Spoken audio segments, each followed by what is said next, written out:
विकास की यात्रा अनवरत आगे बढ़नी चाहिए, अनवरत रूप से आगे, बिना रुके आगे बढ़नी चाहिए, बिना थके आगे बढ़नी चाहिए। इसी में वर्तमान का भी, इसी में आने वाले भविष्य का भी हित है। आने वाली पीढ़ी का हित इसी में है।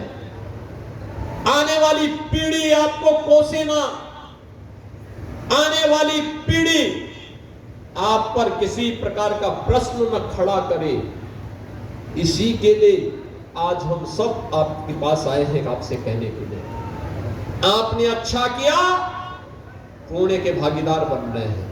अब यूपी के बाहर आप जाएंगे तो कोई आपसे दूरी नहीं बनाता है। अब आप यूपी के बाहर कहीं जाएंगे, कहेंगे मैं यूपी का हूं, अगर सामने 100 लोग होंगे, अगर पहले लोग 10 कदम पीछे जाते थे, अगर वो 10 कदम आज आपके पास आकर के उसकी इच्छा होती है कि इसको गले से लग लूं मैं, क्योंकि आप यूपी का सम्मान बढ़ा है। अब यूपी के नौजवानों के सामने पहचान का संकट नहीं है। अब यूपी का अन्नदाता किसान आत्महत्या नहीं करता है।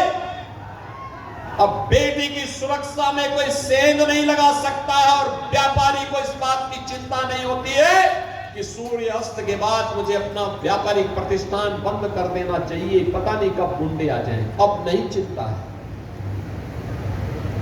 अब तो बेटी नाइट शिफ्ट में भी, ऑफिसेज में भी और उद्योगों में भी काम कर रही है। ये सुरक्षा का मॉडल है। अब कोई किसी गरीब की जमीन पर कब्जा नहीं कर सकता है, अब नहीं कर सकता है।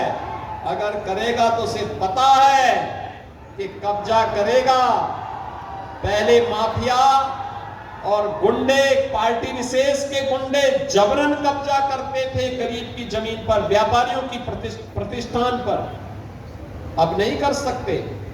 अब करेंगे तो उसे मालूम है कि बुलडोजर आएगा, संपत्ति को फिर से जब्त करवाएगा, अवैध कब्जे को तो हटाएगा ही हटाएगा, बाप दादों की अर्जित संपत्ति को भी कब्जे में लेकर के गरीब का मकान बना करके गरीब को वितरित कर देगा।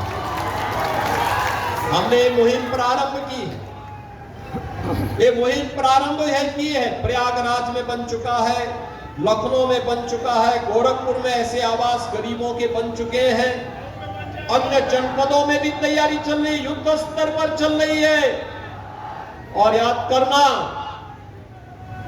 गरीब का शोषण करने की अनुमति किसी को नहीं देंगे।